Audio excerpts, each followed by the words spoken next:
तो पहले एपिसोड की शुरुआत 11 साल पहले वाराणसी में होती है, जहां एक पंडित और उसका बेटा एक आदमी की पूजा में मदद कर रहे होते हैं और बोट में घर लौटते वक्त वो पंडित बोट से गिरकर मर जाता है। पंडित के मौत के बाद उसका बेटा अघोरियों के पास जाता है और इस सीन को देखकर ऐसा लगता है मानो उस लड़के को अपने पिता के खोने का कोई दुख नहीं था। खैर, सीन अब प्रेजेंट को शिफ्ट होती है, जहां निखिल नायर नाम का एक आदमी एफबीआई में फोरेंसिक साइंस का एक प्रोफेसर होता है, जिसके पास उसका दोस्त अर्जुन आकर उससे एक केस में उसकी मदद मांगता है। निखिल एक बहुत ही उम्दा फोरेंसिक एक्सपर्ट था और उसे उसके काम से काफ़ी लगाव था, जिसकी वजह से उसकी वाइफ नैना कुछ खास खुश नहीं थी, क्योंकि निखिल अपने काम को अपनी फैमिली से ज़्यादा इम्पोर्टेंस देता था। मीनवाइल इंडिया में एक मास्क पहना हुआ आदमी एक औरत की बुरी तरह से हत्या कर देता है और वो बॉडी को कुत्तों के पास छोड़ आता है। निखिल को एक अननोन नंबर से मैसेज आता है जिसमें कुछ कोऑर्डिनेट्स थे और निखिल इन्हें अपने दोस्त लोलार्क को भेज देता है, जो कि सीबीआई के लिए काम करता था। इस लोकेशन पर लोलार्क को एक बुरी तरह डिकम्पोज्ड बॉडी मिलती है जिस पर एक मास्क लगाया हुआ था। ऐसे कोऑर्डिनेट्स निखिल को थर्ड टाइम मिले थे और पहली दो बार भी कोऑर्डिनेट्स को फॉलो करने पर सीबीआई को डेड बॉडीज ही मिली थी। इस केस पे सीबीआई के top forensic expert Dhananjay Rajput और उनकी कलीग नुसरत काम कर रहे होते हैं, जो नोटिस करते हैं कि सारे डेड बॉडीज में राइट हैंड की इंडेक्स फिंगर को काट लिया गया है और किलर धनंजय राजपूत और डीजे को टॉन्ट करते हुए एक सीडी भेजता है जिसमें वो हिंदू मिस्टिसिज्म की बातें करता है। यहाँ हमें ये भी पता चलता है कि निखिल पहले सीबीआई में काम करता था, पर वो डीजे की वजह से सीबीआई से रिजाइन कर चुका था। एनीवेज, लोलार्क को किलर के द्वारा इस्तेमाल की गई कार्ड मिलती है और डीजे इसे इंस्पेक्ट करने जाता है, पर कार्ड को खोलते ही कार्ड में आग लग जाती है। डीजे अपने घर लौटता है, जहां उसे अपनी वाइफ संध्या के सेलफोन से टेक्स्ट आता है और उसने डीजे के लिए एक सरप्राइज भेजा था। डीजे को घर के बाहर एक एनवेलप मिलता है जिसमें एक पेन ड्राइव होती है और इसे प्ले करने पर डीजे देखता है कि सीबीआई को मिली रीसेंट बॉडी और किसी की नहीं बल्कि डीजे की वाइफ संध्या की ही थी। पहले एपिसोड यहीं पर खत्म हो जाती है। एपिसोड 2 की कहानी 18 साल पहले वाराणसी में होती है, जहां हम व्यूअर्स देखते हैं कि एक बच्चा अघोरियों के पास जाता है। इस बच्चे का नाम शुभ होता है, जिसे उसके पिता राधाचरण असुर कह के बुलाते थे, क्योंकि शुभ के पास मिराकुलस गिफ्ट्स थी, जैसे कि वो किताबों के पन्नों को देखकर ही सब पढ़ लेता था और उन्हें याद भी कर लेता था। शुभ की माँ उसके जन्म के बाद ही मर चुकी थी, जिसकी वजह से राधाचरण शुभ को असुर यानी दैत्य समझते थे। और दोस्तों, राधाचरण वही हैं जिनकी मौत पहले एपिसोड में बोट से गिरने पर पानी में डूबकर हुई थी। खैर, राधाचरण के इसी बर्ताव के कारण शुभ अपने पिता पर गुस्सा होता था और इसी गुस्से में वो एक कुत्ते को जलाकर मार डालता है। खैर, सीन अब प्रेजेंट में शिफ्ट होती है, जहां डीजे किलर के भेजे हुए अपने वाइफ की मर्डर वीडियो को देखकर किलर पर बने हुए एक टैटू को नोटिस करता है और इसी बीच केस को टेक ओवर करने निखिल भी यूएस से इंडिया आ जाता है। निखिल ये टैटू देखकर कहता है कि ये नागा ट्राइब का टैटू है और दूसरी तरफ नागालैंड पुलिस को एक डेड बॉडी मिलती है जिसके पास वही मास्क मिलता है जो कि किलर ने संध्या की डेड बॉडी के पास छोड़ा था। डीजे निखिल को बताता है कि संध्या का अफेयर चल रहा था और वो डीजे से डिवोर्स चाहती थी। मीनवाइल नुसरत नागालैंड जाती है ताकि वो बॉडी को इंस्पेक्ट करके एविडेंस कलेक्ट कर सके। सीबीआई में एक और बंदा होता है जिसका नाम रसूल था और वो हैकिंग का काम करता था। रसूल लोलार्क को बताता है कि सीसीटीवी फुटेज से ये पता चलता है कि किलर के पास संध्या के किचन की चाबी थी और इतना ही नहीं, संध्या के कार्ड में एक हिडन जीपीएस भी मिला था। एनीवेज, नागालैंड से मिले बॉडी को आइडेंटिफाई करने पर सीबीआई को पता चलता है कि इस आदमी का नाम लाल थनजारा था, जिसकी मौत किसी जहर से हुई थी और ये वही है जिसने संध्या को मारा था, क्योंकि उसके बॉडी पर नागा ट्राइब का टैटू बना हुआ था। लाल की ऑटोप्सी के समय निखिल और नुसरत ये कंक्लूजन निकालते हैं कि किसी ने लाल का प्लान्ड मर्डर किया था। निखिल और नुसरत की बातों के दौरान नुसरत निखिल को बताती है कि संध्या की ऑटोप्सी के दौरान उसे पता चला था कि संध्या ने रिसेंटली अबॉर्शन किया था। ये सुनकर निखिल डीजे पे शक करने लगता है और दूसरी तरफ रसूल को पता चलता है कि संध्या के कार में मिली जीपीएस और उसके फ़ोन का डायरेक्ट कनेक्शन डीजे के कंप्यूटर से है। जब सारे सबूत डीजे की तरफ इशारा करते हैं तो निखिल के कहने पर रसूल लाल की ट्रैवल हिस्ट्री चेक करता है और उससे पता चलता है कि लाल कुछ दिन पहले दिल्ली आया था और निखिल का मानना था कि लाल दिल्ली डीजे से मिलने आया था। निखिल लाल के घर मिले कैश को फिंगरप्रिंट्स के लिए भेजता है, जिसमें डीजे के फिंगरप्रिंट्स मिलते हैं। इतना ही नहीं, लाल को आजमा था और उसके बॉडी के पास जो आजमा पंप मिला था उसमें बार्ब्यूट्रेट्स के सैंपल मिलते हैं। निखिल का मानना था कि ऐसे प्लान्ड मर्डर को एग्जीक्यूट करने के लिए एक्सपर्ट फोरेंसिक साइंस की ज़रूरत है और DJ was the best in his field. Nikhil DJ से बात करता है पर डीजे कहता है कि कोई उसे फंसा रहा है। फाइनली सीबीआई के हेड शशांक डिसाइड करते हैं कि डीजे को अरेस्ट किया जाएगा और हम व्यूअर्स देखते हैं कि कोई डीजे और पूरी सीबीआई टीम पर नज़र रख रहा है, जिसके पास ढेर सारे कंप्यूटर्स हैं और इस बंदे के पास किलर का मास्क भी होता है। एपिसोड 2 यहीं पर ख़त्म हो जाती है। तो एपिसोड 3 की शुरुआत 18 साल पहले वाराणसी में होती है, जहां शुभ के दादाजी नीलकंठ जोशी उसे एक साइकोलॉजिस्ट के पास लेकर जाते हैं और वहां डॉक्टर कहते हैं कि शुभ का आईक्यू बहुत ज़्यादा हाई है। शुभ डॉक्टर को कहता है कि वो बड़ा बनकर असुर बनना चाहता है और उसकी ऐसी बातों को सुनकर डॉक्टर शुभ के दादाजी से कहते हैं कि उन्हें राधाचरण से बात करके समझाना होगा कि वो शुभ से ऐसी बातें ना करें। डॉक्टर का कहना था कि शुभ के पास ऑटिज्म के सिम्टम्स हैं और शायद उसे हाइपरलेक्सिया है। मीनवाइल शुभ हॉस्पिटल के एक रूम में जाता है जहां उसे एक स्केलेटन मिलता है और वो गुस्से में अपने पिता के बारे में सोचता है और उस स्केलेटन के राइट हैंड के इंडेक्स फिंगर को तोड़ देता है। सीन अब प्रेजेंट में शिफ्ट होती है जहां निखिल के फ़ोन पर 3 कोऑर्डिनेट्स आते हैं, जिसके लोकेशन ट्रेस करने पे पता चलता है कि ये कोलकाता के साल्ट लेक, दिल्ली के मार्केट और गुरुग्राम में सिकंदरापुर के हैं। पहले कोऑर्डिनेट्स को फॉलो करने पर पुलिस को कोलकाता में एक आदमी की लाश मिलती है जिसकी मौत उसके कार में ही हुई थी। किलर ने कार के एग्जॉस्ट पाइप को टैंपर कर दिया था, जिससे कार में गैस भर गई थी और उसी गैस से उस आदमी की मौत हुई। इन्वेस्टिगेशन से पता चलता है कि वो आदमी एक बहुत ही अच्छा इंसान था और ये बात सीबीआई टीम को कंफ्यूज करती है कि किलर रैंडम लोकेशन पे रैंडम विक्टिम्स को क्यों टारगेट कर रहा है। एनीवेज जेल में डीजे एक पेन और पेपर मांगता है पर उसे चॉक मिलता है और वो जेल में ही किलर को एनालाइज करने लगता है। दूसरी तरफ कोऑर्डिनेट्स को फॉलो करने के बाद पुलिस गुरुग्राम में एक ग्रेवयार्ड के पास पहुंचती है जो कि सालों से यूज नहीं किया गया था। सीबीआई टीम को भी दिल्ली मार्केट में एक कॉफिन मेकर का शॉप मिलता है पर उसमें कुछ नहीं होता और वहाँ एक 9 आवर्स का टाइमर लगा हुआ था। निखिल रियलाइज करता है कि इस बार किसी जिंदा आदमी को दफनाया गया है और सीबीआई टीम कॉफिन ओनर के डिटेल्स निकालने लगते हैं। इसी बीच निखिल फिर से लाल के घर से मिले कैश को फिंगरप्रिंट्स के लिए टेस्ट करता है और वो नोटिस करता है कि नोट्स में डीजे के सिर्फ थंब के प्रिंट्स हैं पर इंडेक्स फिंगर के नहीं और निखिल को शक होने लगता है कि कोई जानबूझकर डीजे को फ्रेम कर रहा है। खैर सीबीआई टीम को कॉफिन के ओनर का नाम और एड्रेस पता चलता है और ओनर की वाइफ बताती है कि जॉर्ज कभी कभी ऐसे ही चला जाता है और फिर वापस घर आ जाया करता है। निखिल जॉर्ज के फ़ोन नंबर को ट्रैक करने के लिए कहता है और उन्हें पता चलता है कि जॉर्ज की लास्ट लोकेशन ग्रेवयार्ड में थी। निखिल और उसकी टीम ग्रेवयार्ड पहुंच जाते हैं जहां उसे शक होता है कि शायद जॉर्ज वहां पर रखे एक कार में कैद है। कार को खोलने पर निखिल को जॉर्ज बेहोश और बंधा हुआ मिलता है और जब जॉर्ज को होश आता है तो वो कहता है कि उसने पिछली रात शैतान को देखा था जिसने एक मास्क पहना हुआ था। जॉर्ज का कहना था कि उस मास्क्ड आदमी ने जॉर्ज से उसकी फैमिली की सेफ्टी के बदले उसकी मदद मांगी थी, which is why George helped him.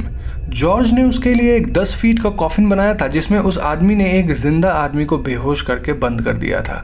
अब निखिल समझ जाता है कि वो 9 आवर्स का टाइमर उस आदमी के लिए लगाया गया था जिसे किलर ने जिंदा बरी किया है, क्योंकि कॉफिन में ऑक्सीजन को खत्म होने में लगभग 9 घंटे ही लगेंगे। जॉर्ज निखिल से यह भी कहता है कि उस मास्क्ड आदमी ने जॉर्ज को बेहोश कर दिया था और उसे कॉफिन के लोकेशन के बारे में कुछ नहीं पता। तभी निखिल को जेल से डीजे का फोन आता है जो निखिल को बताता है कि वो खतरे में है क्योंकि किलर जानबूझकर निखिल को कोऑर्डिनेट्स भेज रहा है ताकि निखिल यूएस से इंडिया आ जाए, क्योंकि the killer wanted something from Nikhil.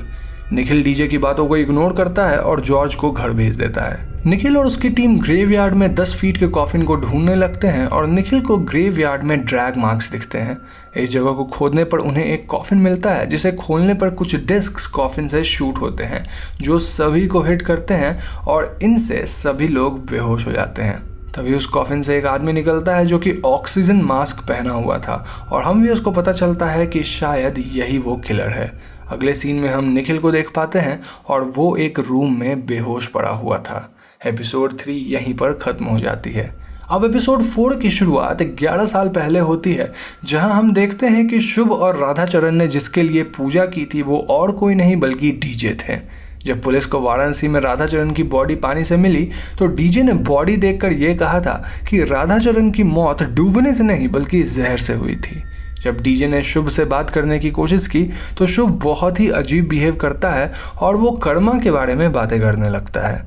खैर, प्रेजेंट में हम व्यूअर्स देखते हैं कि निखिल लापता है और सीबीआई वाले उसे ढूंढ रहे हैं।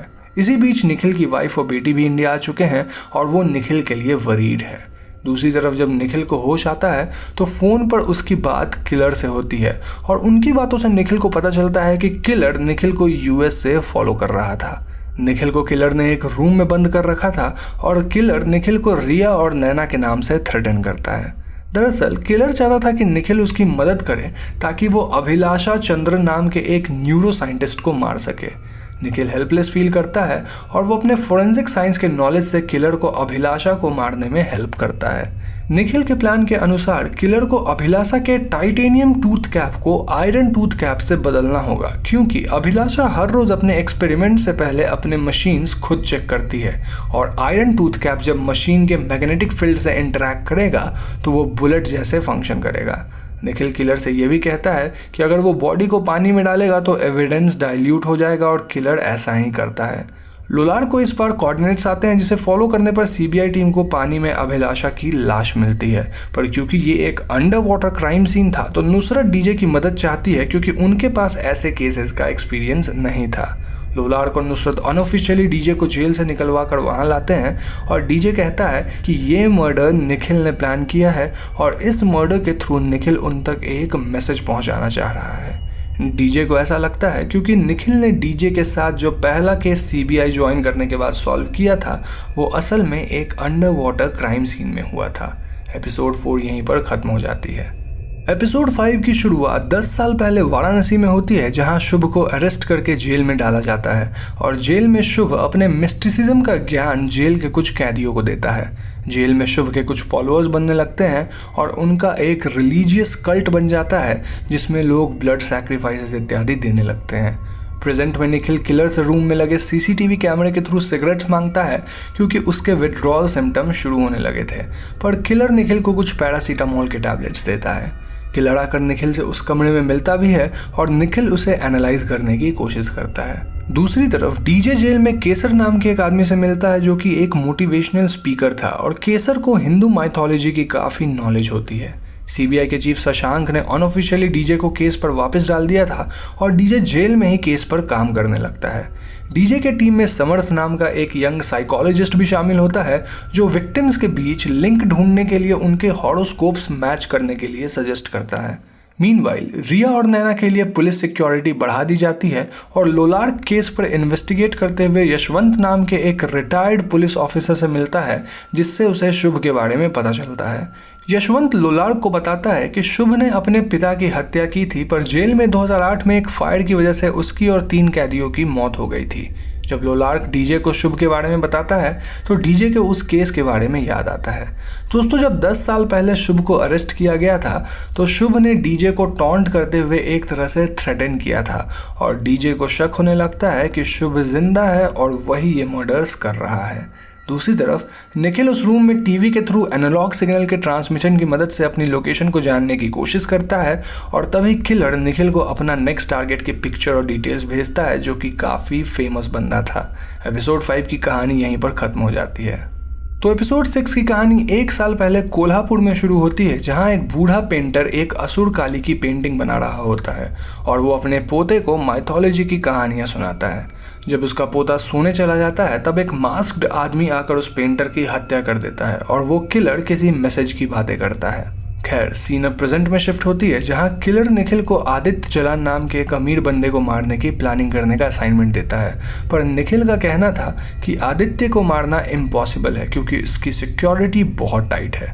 दूसरी तरफ डीजे इंडोनेशिया के एक टीचर से बात करता है जो कि डीजे को उस मास्क के बारे में बताते हैं और हमें पता चलता है कि ये मास्क एक बैलिनीज मास्क है जो कि डेविल को सिंबलाइज करता है।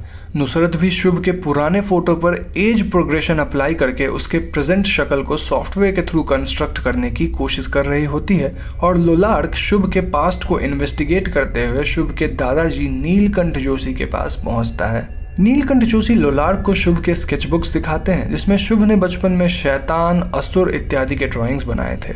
नीलकंठ जोशी लोलार्क को बताते हैं कि उनके बेटे राधाचरण को एक ऐसा बेटा चाहिए था जो देवों के नक्षत्र में पैदा हुआ हो और इसीलिए वो अपने अजन्मे बेटे की कुंडली बनाकर अपनी बीवी सविती के प्रेगनेंसी को कंट्रोल करने की कोशिश कर रहे थे। जी हाँ दोस्तों, लेकिन दुर्घटना की वजह से शुभ का जन्म तारीख से पहले हो गया और क्योंकि शुभ का जन्म असुरों के नक्षत्र में हुआ था तो राधाचरण शुभ को असुर मानते थे। शुभ के दादाजी लोलार्क को दिति, अदिति और ऋषि कश्यप की कहानी सुनाते हैं जिससे प्रेरित होकर राधाचरण ने अपने बेटे के जन्म को कंट्रोल करने की कोशिश करी थी। इस मिथिकल कहानी के हिसाब से दिति और अदिति दोनों ऋषि कश्यप की बीवियां थी, पर अदिति के पुत्र देव बने तो दिति के संतान दैत्य, और ये सब भिन्न नक्षत्र में पैदा होने के कारण हुआ था। दूसरी तरफ डीजे केसर से बात करता है और केसर डीजे को बताता है कि सुर असुर एक कॉन्सेप्ट है क्योंकि ह्यूमन माइंड में गुड और इविल दोनों हैं और ये डिपेंड करता है कि वो अच्छे काम करके सुर बनना चाहता है या बुरे काम करके असुर। इसके अलावा केसर अब तक के सारे मर्डर्ड विक्टिम्स की हॉरोस्कोप देखकर ये बताता है कि सारे लोग धनिष्ठ नक्षत्र में पैदा हुए थे और सबकी कुंडलियों में ये लिखा गया था कि वो दुनिया में बहुत अच्छे काम करेंगे। रसूल डीजे से कहता है कि नेशनल इन्फोमेट्रिक सेंटर के डेटाबेस में सारे लोगों के बर्थ प्लेस, बर्थ टाइम इत्यादि स्टोर रहता है जिसे यूज करके किलर धनिष्ठ नक्षत्र में पैदा हुए लोगों को ही मार रहा है। और ये सुनकर डीजे निखिल की वाइफ नैना से इसे हैक करने के लिए बोलता है। नैना एनआईसी के डेटाबेस को हैक करने में सक्सेसफुल हो जाती है और रिकॉर्ड्स को देखकर डीजे इंट्यूटिवली कहता है कि अगला टारगेट आदित्य जलन होगा क्योंकि वो एक फेमस बंदा है और किलर को अगर अपनी बात ज़्यादा लोगों तक पहुंचानी है तो वो किसी फेमस आदमी को टारगेट करेगा। इसके अलावा आदित्य रिसेंटली न्यूज़ में काफ़ी चर्चित था क्योंकि उसने अपनी आधी प्रॉपर्टी चैरिटी में दे दी थी और इससे ये पता चलता है कि आदित्य एक बहुत ही अच्छा इंसान था और किलर ऐसे ही लोगों को टारगेट करता है। दूसरी तरफ निखिल को टीवी के एनालॉग सिग्नल की ट्रांसमिशन से अपनी लोकेशन पता चल गई थी और उसे मालूम पड़ चुका था कि वो दिल्ली में ही कहीं है। निखिल आदित्य को मारने में किलर की मदद भी करता है और एक प्लान बनाता है। मीनवाइल डीजे और सीबीआई टीम आदित्य को वार्न करने की कोशिश करते हैं पर आदित्य उनकी बातों को इग्नोर करता है। डीजे और उसकी टीम को किलर का फ़ोन आता है और वो डीजे से कहता है कि वो आदित्य को 12 बजे उसकी एंगेजमेंट पार्टी में मार डालेगा। डीजे आदित्य के सिक्योरिटी बढ़ा देता है और रसूल को सिक्योरिटी टीम में डालता है। पार्टी में आदित्य को कुछ भी बिना टेस्टिंग के नहीं दिया जाता पर निखिल को पता था कि सिक्योरिटी टाइट होगी, इसलिए उसने किलर को एक बॉम्ब के थ्रू डिवर्जन बनाने के लिए कहा था। ये बॉम्ब एक टॉय ट्रक में था जिसे सिक्योरिटी ट्रेस कर लेती है और उस टॉय ट्रक को फ्रीजर में डाल देती है टू कंटेन द एक्सप्लोजन के बाद सब रिलैक्स्ड हो जाते हैं और तभी अचानक से लाइट चली जाती है और लाइट के वापस आने पर सब आदित्य को मरा हुआ पाते हैं जिसकी सभी विक्टिम्स की तरह राइट हैंड की इंडेक्स फिंगर कटी हुई थी। आदित्य की बॉडी को देखकर सब डर जाते हैं और उसकी डेड बॉडी को देखकर ऐसा लगता है जैसे उसे जहर देकर मारा गया है। एपिसोड 6 यहीं पर खत्म हो जाती है। एपिसोड 7 की शुरुआत 10 साल पहले एक जेल में होती है जहां शुभ और निखिल की मुलाकात होती है और शुभ को निखिल काफी पसंद आने लगता है क्योंकि निखिल शुभ से काफी अच्छे और इज्जत से बात करता है। निखिल का शुभ के लिए कॉम्पैशन देखकर शुभ को अच्छा लगता है क्योंकि शुभ को बचपन से ही राधाचरण ने सिर्फ नफरत ही किया था। खैर सीन अब प्रेजेंट में शिफ्ट होती है जहां आदित्य की ऑटोप्सी से ये पता चलता है कि उसे अल्सर था और इसीलिए वाइन में मिला न्यूरोटॉक्सिन डायरेक्टली खून में मिलने के कारण आदित्य की तुरंत ही मौत हो गई। पर क्योंकि पार्टी में बाकी लोगों को अल्सर नहीं था और न्यूरोटॉक्सिन उनके खून में नहीं मिला था तो उन पर कोई असर नहीं हुआ। ऑटोप्सी में 2 और केमिकल्स भी मिलते हैं और डीजे को लगता है कि ये 2 एक्स्ट्रा केमिकल्स निखिल ने उनके लिए मैसेज के तौर पे यूज़ किया है। दूसरी तरफ निखिल की किलर से जब बात होती है तो वो मिस्टिसिज्म से रिलेटेड बातें करता है और निखिल को शुभ के केस की याद आती है। इस कॉन्वर्सेशन के बाद निखिल को ऐसा लगने लगता है कि ये किलर और कोई नहीं बल्कि शुभ जोशी है। मीनवाइल केसर डीजे को किलर को समझने में मदद करता है और वो कहता है कि किलर खुद को किसी प्रकार का मिथिकल डीमन समझता है और वो ये सब मर्डर्स करके विष्णु को कल्कि के रूप में अवतरित होने के लिए मैसेज भेज रहा है। जी हाँ दोस्तों, अगर आपको याद होगा तो उस बूढ़े पेंटर को मारते वक्त किलर किसी मैसेज के बारे में बातें कर रहा था और असल में वो इन अच्छे लोगों को मारकर विष्णु को कल्कि के रूप में जन्म लेने के लिए मजबूर करना चाहता था। इतना ही नहीं, जब केसर शुभ का हॉरोस्कोप चेक करता है तो उसे पता चलता है कि शुभ की कुंडली कली नाम के एक असुर से मिलती है और ये सब जानकर डीजे और भी श्योर होने लगता है कि शुभ जिंदा है और वही किलर है। इसी बीच लोलार्क एक लैंग्वेज एक्सपर्ट के पास जाकर केसर के मोटिवेशनल पॉडकास्ट और उसके जेल के स्पीचेस के रिकॉर्डिंग्स को स्टडी करने के लिए देता है और उनसे ये पता चलता है कि ये एक्चुअली दो इंसान हैं, यानी कि केसर के पॉडकास्ट वो खुद नहीं बल्कि कोई और रिकॉर्ड करता है और ये बात जानकर लोलार्क को केसर पे शक होने लगता है। मीनवाइल सीबीआई टीम को एनआईसी के हैक डेटाबेस से पता चलता है कि किलर ने अगले विक्टिम को चुन लिया है जिसका नाम राधिका और नीरज होता है। राधिका एक जर्नलिस्ट थी और नीरज एक लेफ्टिस्ट और उनके मर्डर से लोगों में और अफरा तफरी मच जाती, इसीलिए उनकी सिक्योरिटी बढ़ा दी जाती है। इसी बीच किलर से रिक्वेस्ट करने के बाद निखिल किलर को नैना से फ़ोन पर बात करने के लिए अलाउ करता है, जिसमें निखिल अजीब तरीके से बात करता है और नैना इसे रिकॉर्ड करके डीजे को सुनाती है। डीजे ये सुनकर कहता है कि निखिल उन्हें मैसेज पहुंचाने की कोशिश कर रहा है, जो ये था कि वो कहीं और नहीं बल्कि यहीं दिल्ली में है। डीजे को आदित्य के बॉडी से मिले वो दो एलिमेंट्स याद आते हैं और वो उनके एटॉमिक वेट्स नोट करता है। जब इन नंबर्स को सर्च किया जाता है तो डीजे को पता चलता है कि ये एक जगह के कोऑर्डिनेट्स हैं और सीबीआई की टीम इस एरिया में निखिल को ढूंढने के लिए जाते हैं। डीजे एनआईसी के डेटाबेस को बंद करने की परमिशन चाहता है ताकि वो किलर को नेक्स्ट विक्टिम्स ढूंढने से रोक सके, पर अथॉरिटीज इस बात को नहीं मानते। मीनवाइल लोलार्क डीजे को केसर के सीरीज के बारे में बताता है और अब डीजे को केसर पे शक होने लगता है। किलर एनआईसी के डेटाबेस को फिर से यूज करता है और ओमार सैयद नाम के एक मुस्लिम क्लर्क को टारगेट करता है और इस बात का नोटिफिकेशन नैना को आता है क्योंकि नैना ने डेटाबेस में एक ट्रैकर लगा दिया था। जब ये बात नैना डीजे को बताती है तो डीजे नैना से उसका नाम डेटाबेस में डालने के लिए कहता है क्योंकि डीजे को लगता है कि अगर किलर शुभ है तो वो डेटाबेस में डीजे का नाम देखकर उसे टारगेट ज़रूर करेगा। नैना न चाहते हुए भी डीजे का नाम डेटाबेस में ऐड कर देती है और किलर जब डेटाबेस को नेक्स्ट टाइम यूज़ करता है तो वो डीजे को अपना नेक्स्ट टारगेट बनाता है। किलर डीजे की फ़ोटो और उसके डिटेल्स निखिल को भेजता है ताकि निखिल डीजे का मर्डर प्लान कर सके। इसी दौरान सीबीआई और पुलिस डीजे के बताए कोऑर्डिनेट्स को फॉलो करके एक एरिया में पहुंचते हैं जहां उन्हें कई खाली और पुरानी बिल्डिंग्स मिलती है। इनमें से एक बिल्डिंग में उन्हें काफ़ी कंप्यूटर और मशीन्स मिलते हैं और तभी वहां किलर आकर उन पुलिस वालों को शूट कर देता है। एपिसोड 7 की कहानी यहीं पर समाप्त होती है। अब असुर वेब सीरीज की फाइनल एपिसोड की कहानी 10 साल पहले शुरू होती है जहां हम निखिल और डीजे को शुभ के केस के बारे में बहस करते देखते हैं। असल में शुभ एक जुवेनाइल था पर डीजे ने उसकी बर्थ सर्टिफिकेट फैब्रिकेट करके उसे 18 ईयर्स का साबित कर दिया था जिसकी वजह से शुभ को जेल भेजा गया, वरना वो जुवेनाइल होम जाता। और इस बात से निखिल परेशान था क्योंकि एक तो ऐसा करना गलत है और दूसरी बात ये कि जेल भेजने से शुभ के साइकी पर गलत असर पड़ता क्योंकि शुभ अभी भी काफ़ी छोटा था। पर डीजे का कहना था कि शुभ बहुत डेंजरस है और उसने अपने पिता को जहर दे के मार दिया है। ऐसे इंसान का सोसाइटी में रहना सेफ नहीं है। इसी बात से निखिल सीबीआई से रिजाइन करके यूएस चला गया था और वहां एफबीआई में प्रोफेसर के तौर पे नौकरी करने लगा था। खैर, सीन अब प्रेजेंट में शिफ्ट होती है जहां नीरज, राधिका और ओमर मिसिंग थे और किलर ने उन्हें एक कंटेनर में बंद कर दिया है जिसमें उनके सर्वाइवल के लिए उतना ही ऑक्सीजन है जिससे वो 3 लोग 12 घंटे तक सर्वाइव कर पाएंगे।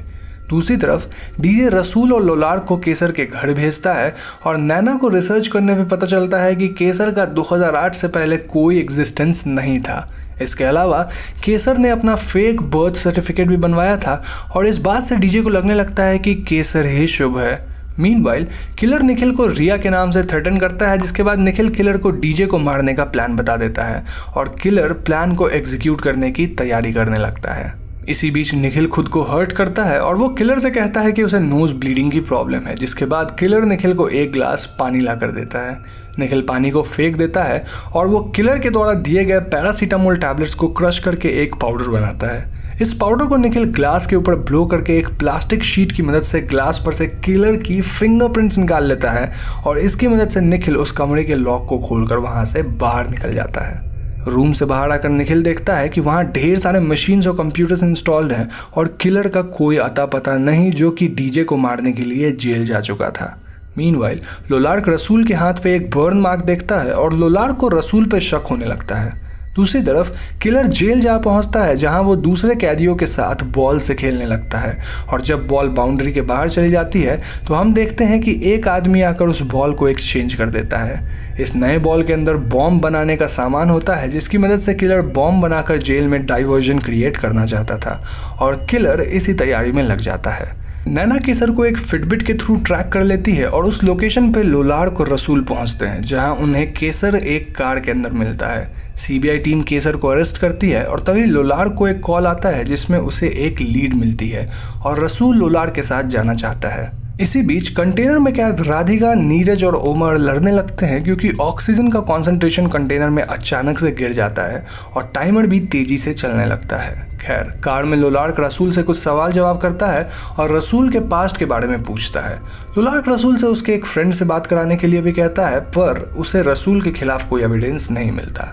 दरअसल दोस्तों, अगर आपको याद हो तो लोलार्क को पता चला था कि 2008 में जेल में आग लगने के कारण रिकॉर्ड्स में यह लिखा था कि शुभ और 3 कैदी जलकर मारे गए थे। तो जब लोलार्क रसूल के हाथ में बर्न मार्क देखता है तो उसे लगने लगता है कि रसूल ही शुभ है, पर जब कुछ प्रूफ नहीं मिलता तो वो रसूल से माफी मांगता है। रसूल बहुत ही कोल्डली बिहेव करता है और वो कहता है कि जो लीड लोलार्क को मिला था वो इस रास्ते में है, और ये बात सुनकर लोलार्क शॉक हो जाता है क्योंकि रसूल को लीड के बारे में नहीं पता था। मीनवाइल किलर जेल में बॉम्ब प्लांट कर देता है और बॉम्ब के एक्सप्लोजन से चारों तरफ अफरा तफरी मच जाती है।